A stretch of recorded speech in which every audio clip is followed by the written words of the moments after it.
皆さんこんばんは。シンプルに暮らす40代独身 OL のあきです。今日は捨てづらいものをまとめて見直していきます。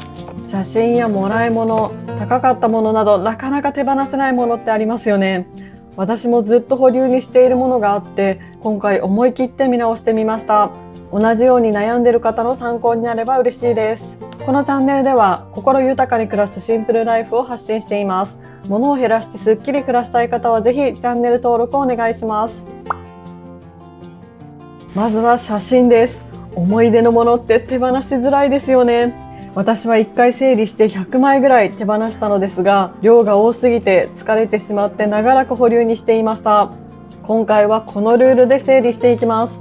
似た写真は1枚だけ残す。写りの悪い写真、不鮮明な写真、どこで撮ったかわからないような写真は処分します。そしてカテゴリー別、修学旅行や成人式などに分けて各3枚まで OK とします。デジタル化も考えたのですが、店舗だと1枚100円ぐらいするので厳選して残すことにしました。ということで仕分けが完了してこちらを手放します。そして残したのはこちら。プロが撮ってくれたものが綺麗だったので多めに残すことにしました。あとは家族から送られてきた写真をちょっとどう処分していいのかわからなかったので、こちらも一旦残すことにしました。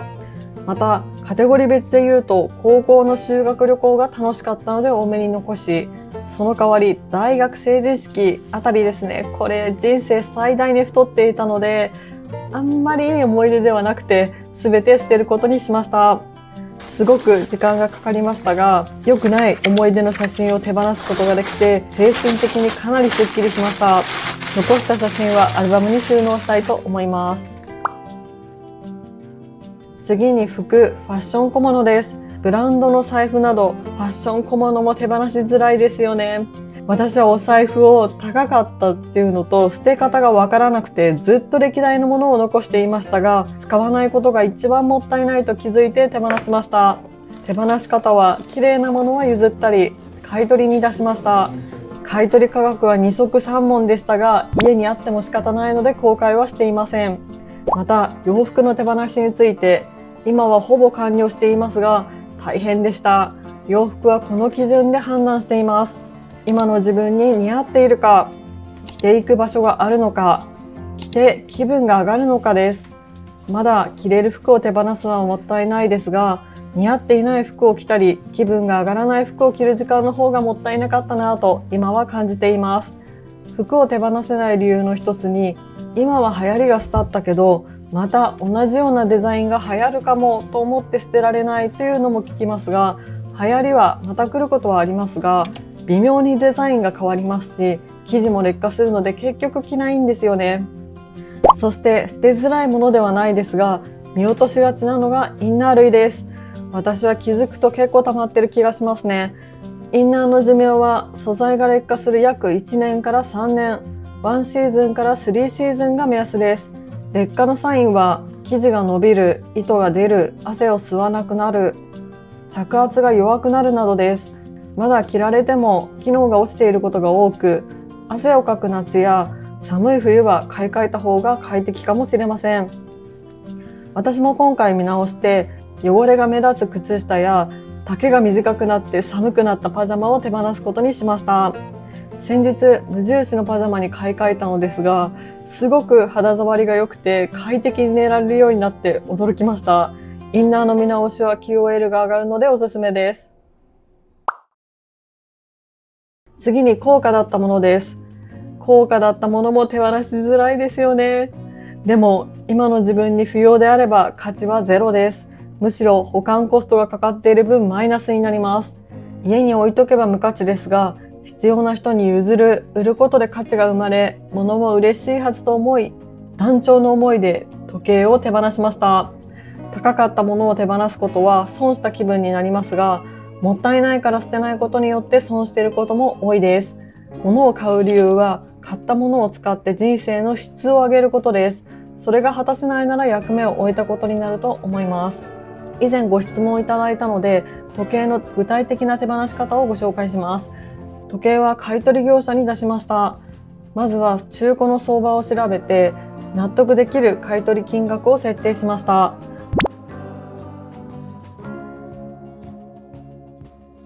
今ならチャット GPT などで調べてみるのもいいと思います。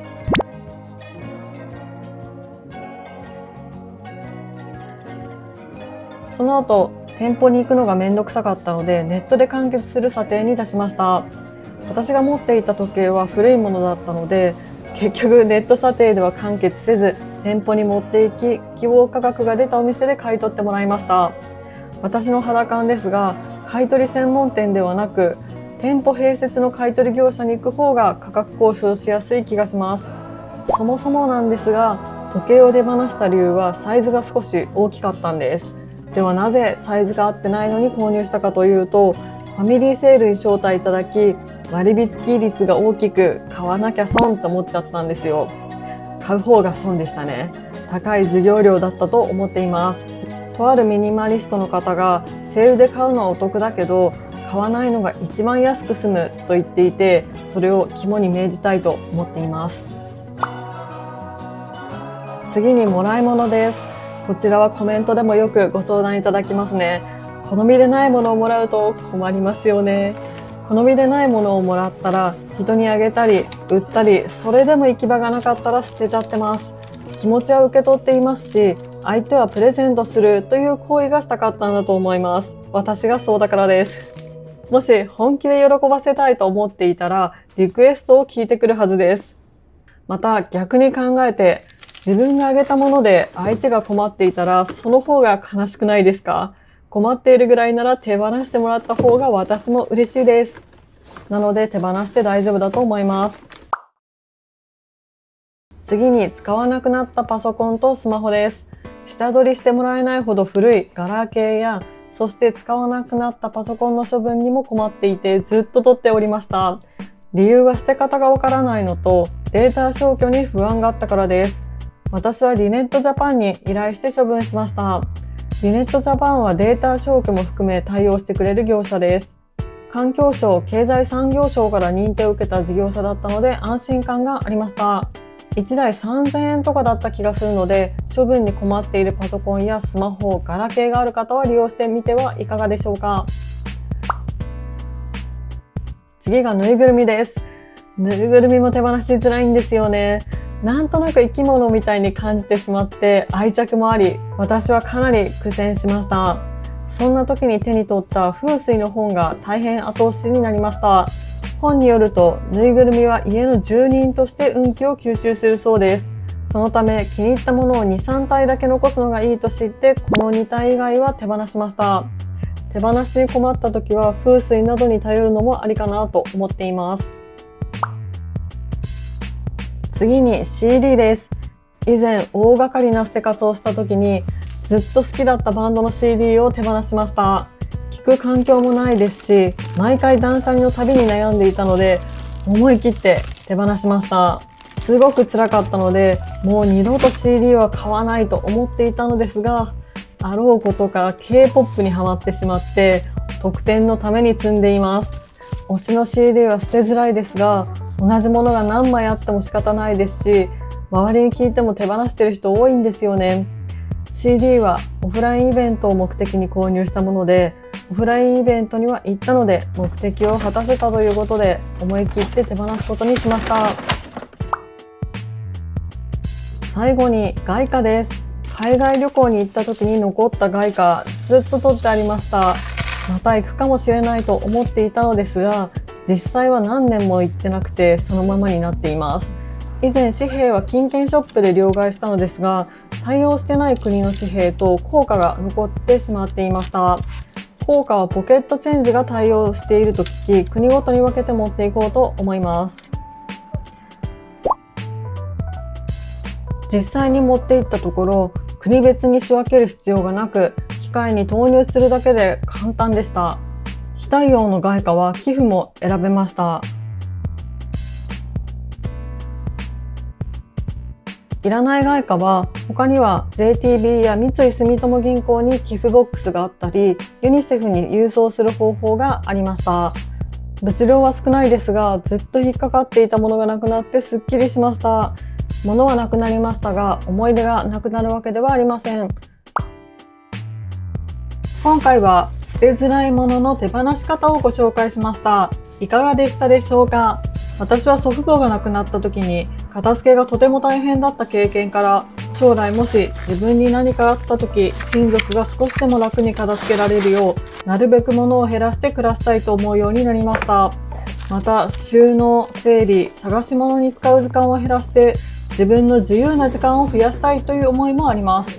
もちろん無理に捨てる必要はないと思っていますので、いいなと思っていただけたところだけ取り入れてもらえたら嬉しいです。私は今1000個捨てチャレンジをしています。今回76個手放して累計617個になりました。人の家には1年で1000個のものが入ってくるとも言われています。1000個手放すとようやくプラマイゼロになるそうです。部屋をすっきり片付けたい方はぜひチャンネル登録お願いします。グッドボタン、コメントもとっても励みになります。